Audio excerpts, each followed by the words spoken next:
Ghatshila seat पर होने वाले उपचुनाव के लिए एआईसीसी की एक बड़ी बैठक होती है कांग्रेस की और उसमें फैसला लिया जाता है कि हम अपना प्रत्याशी नहीं उतारेंगे और जो कुछ भी बयानबाजी कांग्रेस के नेता कर रहे हैं उसको तत्काल प्रभाव से रोका जाए और पूरा समर्थन जेएमएम प्रत्याशी को दिया जाए। ये फैसला आया है कांग्रेस आलाकमान से। इस फैसले से प्रदीप कुमार बलमूचू जो इस सीट से 3 बार के विधायक रहे, कांग्रेस की जमीन फिर से तैयार करना चाहते थे, उन्हें बड़ा झटका लगा है। अब ये बात साफ है कि अब ये लड़ाई सिर्फ और सिर्फ जेएमएम वर्सेस बीजेपी की बन गई है।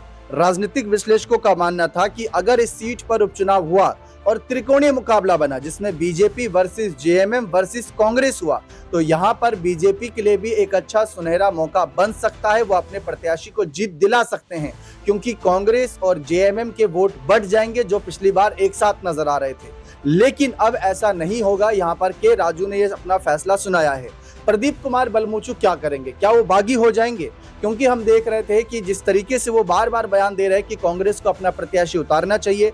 साल 2019 में भी कांग्रेस ने जेएमएम को सपोर्ट किया, साल 2024 में भी जेएमएम को सपोर्ट किया। कब तक प्रदीप कुमार बलमूचू अपना यहाँ पर बारी का इंतजार करेंगे? क्योंकि उम्र तो बीते जा रही है, 3 बार के विधायक रहे, अपनी किस्मत फिर से आजमाना चाहते हैं। एक नेता है, नेता का काम ही चुनाव लड़ना होता है, लेकिन कांग्रेस उन्हें चुनाव नहीं लड़ने दे रही।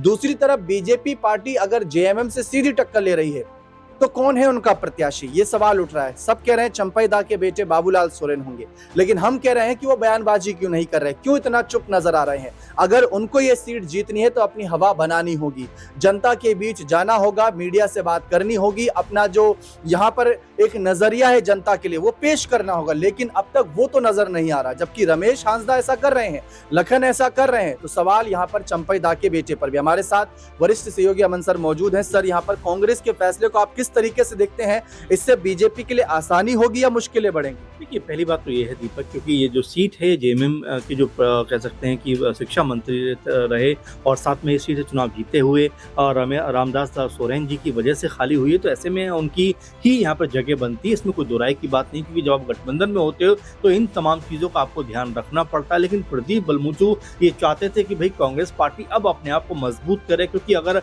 इस सीट की बात की जाए घाटशिला की, तो यहाँ से कांग्रेस पार्टी ने बीते 2009 से पहले 2-3 बार चुनाव जीता। प्रदीप बलमूचू यहाँ चुनाव जीते, तो ऐसे में उनका जो कहना था वो यही कहना था कि अगर कांग्रेस पार्टी को खुद को मजबूत करना है, ताकतवर बनाना है, झारखंड के अंदर अपने बूते सरकार में आना है, तो यहाँ पर अपने आप को जमीन लेवल पे कहीं ना कहीं ताकतवर बनाना होगा। इसी मकसद के तहत वो दिल्ली पहुंचते हैं, तमाम नेताओं से मुलाकात करते हैं और झारखंड के जो प्रभारी राजू उनसे भी मिलते हैं। तो ये तमाम प्रोसेस के तहत ये तय किया गया कि भाई कांग्रेस पार्टी जो है वो जेएमएम को ही समर्थन देगी। ऐसे में प्रदीप बलमूचू अब फिलहाल शांत होते हुए दिखाई दे रहा है। लेकिन जो आपने बात कही कि क्या यहाँ से अब वो अपनी अलग राह लेते हुए दिखाई पड़ेंगे, देखिए अगर वो निर्दलीय भी जाते हैं तो उनको पता है कि उनका कुछ होने जाने वाला नहीं है। तो यहाँ पर सीधी टक्कर कांग्रेस पार्टी अगर जेएमएम को समर्थन कर रही है तो आप ये मानकर चलिए कि बीजेपी वर्सेस जेएमएम ही नजर आने वाली है। और इस सीट के ऊपर जिस तरह से जेएमएम के प्रत्याशी अब दिवंगत रामदास सोरेन ने जीत दर्ज की थी,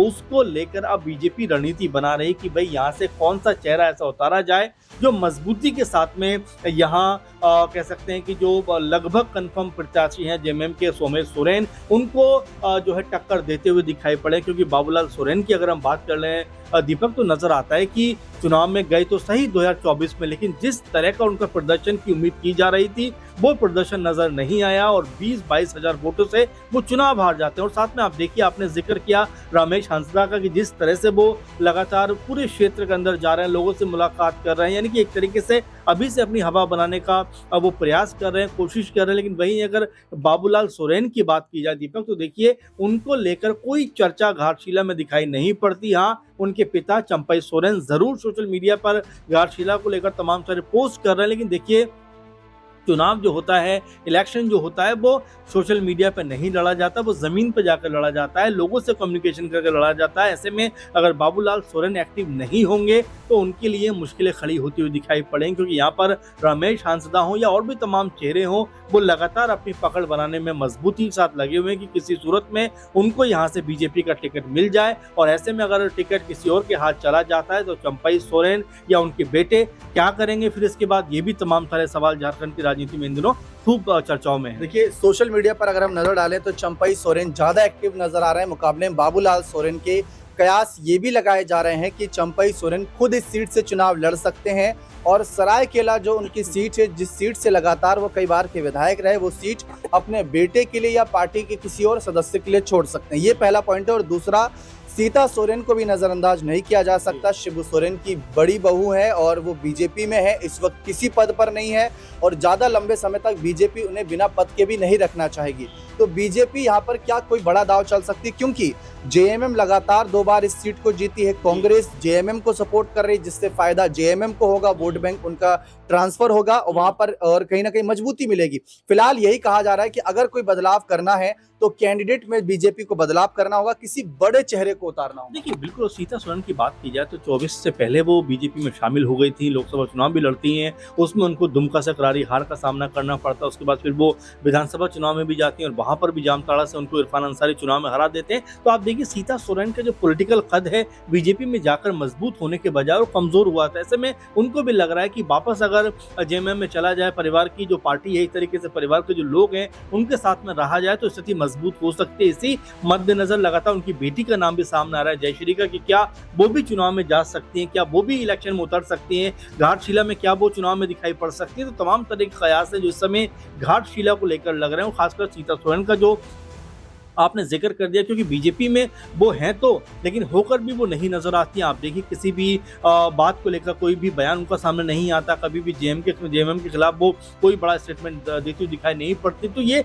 बताता है कि क्या अब बीजेपी से उनका मन भी उकता रहा है, क्या वो भी कोई अलग राह तलाश रही है। और ऐसे में जेएमएम के अलावा बड़ा विकल्प उनके सामने फिलहाल कोई दिखाई नहीं पड़ता और यही वजह है कि लोग कह रहे हैं कि हो सकता है सीता सोरेन की वापसी हो और यहाँ पर उनकी बेटी को भी शायद मौका मिलता हुआ दिखाई पड़ जाए। जी, यहाँ पर साफ सवाल है कि घाटशिला सीट पर बन रहे नए समीकरण कुछ कह सकते हैं कि बीजेपी की तरफ भी माहौल बना सकते हैं, लेकिन बीजेपी की खामोशी कई सवाल उठा रही है। लोगों ने यह भी कहा था कि रामदास दा का निधन हुआ है तो श्रद्धांजलि के रूप में सीट पर बीजेपी को अपना कैंडिडेट नहीं उतारना चाहिए और अगर उतार भी रहे हैं तो यहाँ पर सोच समझकर अपनी रणनीति चलनी चाहिए, क्योंकि अभी आप एक चुनाव हारे थे 2024 में और उसके बाद जिस तरीके से आप इस सीट पर माहौल बना रहे हो, कहीं आपके लिए दाव उल्टा ना पड़ जाए, क्योंकि 4 पूर्व सीएम आपके साथ हैं। अर्जुन मुंडा, चंपई सोरेन, बाबूलाल मरांडी, ऐसे कई बड़े चेहरे आपके साथ हैं। तो वो सब अपनी अपनी यहाँ पर कह सकते हैं किस्मत कहीं ना कहीं आगे रखना चाहते हैं, आजमाना चाहते हैं और अपने आप को मजबूत दिखाना चाहते हैं, ताकि 2029 में ये दिखा सके कि देखिए मैंने इस सीट पर एक कैंडिडेट चुनकर भेजा और मेरी वजह से यहाँ जीते, तो यहाँ पर हम बीजेपी को मजबूत कर पाए। सर, यही आखिरी सवाल रहेगा कि ये चारों जो कहीं ना कहीं बड़े सीएम रहे हैं, पूर्व सीएम रघुवर दास, चंपई सोरेन, बाबूलाल मरांडी और अर्जुन मुंडा, इसमें कौन ऐसा नेता नजर आ रहा है जो इस सीट पर ज्यादा प्रभाव डालेगा? देखिए, बिल्कुल आपने कई नामों का जिक्र कर दिया, लेकिन महत्वपूर्ण बात यह है कि इतने नाम होने के बावजूद भी क्या बीजेपी ताकतवर नजर आ रही है घाटशिला के अंदर? क्योंकि चाहे चंपई सोरेन की बात करें, अर्जुन मुंडा की बात करें, रघुवर दास की बात करें, बाबूलाल मरांडी की बात करें और भी निशिकांत दुबे की बात करें, कई सारे बड़े नेता बीजेपी के पास हैं, लेकिन उसके बावजूद भी घाटशिला के ऊपर जिस तरह का उत्साह होना चाहिए वो उत्साह कहीं भी नजर नहीं आ रहा है। और आपने जो कहा कि हो सकता है बीजेपी चुनाव में ही ना जाए, मुझे ऐसा लगता नहीं, क्योंकि दीपक यहाँ देखिए अभी से हलचल और जिस तरह की जो चंपई सोरेन ने शुरुआत कर दी उससे देखकर ऐसा लगता है कि यहाँ पर वाकई में बीजेपी एक्टिव है। अब यहाँ से वो चेहरा कौन सा होगा कि यहाँ पर चंपई सोरेन बड़ा मजबूत आधार बनते हुए दिखाई पड़ेंगे, क्या अर्जुन मुंडा कोई बड़ी भूमिका निभाएंगे, रघुवर दास कोई बड़ा कह सकते हैं कि सियासी मंत्र यहाँ पर पार्टी को देंगे, बाबूलाल मरांडी जो अध्यक्ष भी हैं बीजेपी के झारखंड से, क्या वो कोई बड़ी पहल करते हुए दिखाई पड़ेंगे? क्योंकि ये चुनाव जीतना कहीं ना कहीं बीजेपी के लिए आन बान का भी सौदा हो रहा है, क्योंकि यहाँ पर बीजेपी जिस तरह से चुनाव में करारी शिकस्त उसको मिली है, इस सीट को जीतकर कहीं ना कहीं अपने जख्मों पर मरहम लगाना चाहेंगे। लेकिन अगर यहाँ पर उनको करारी हार मिलती है या चुनाव में वो हार जाते हैं तो एक तरीके से कहा जाएगा कि बड़े नाम भी बीजेपी के अब काम नहीं आ रहे हैं। जी, आप सबको याद होगा राहुल गांधी एक समय पर 2024 में 2 सीट से चुनाव लड़े थे, वायनाड और रायबरेली से। दोनों सीट जीत गए तो एक सीट उन्होंने छोड़ दी। वही कयास चंपई दा को लेकर लगाया जा रहा है कि सरायकेला से आप विधायक हैं, अपनी किस्मत अगर घाटशिला से आजमाना चाहते हैं तो आजमाएं। हो सकता है कि आप जीत जाएं और बाद में सरायकेला सीट छोड़ दें, वो आपके ऊपर है। लेकिन किसको बीजेपी उतारेगी, ये सबसे बड़ा सवाल है। इस सवाल का जवाब भविष्य में ही मिल पाएगा। बने रहें चैनल के साथ। बहुत बहुत शुक्रिया।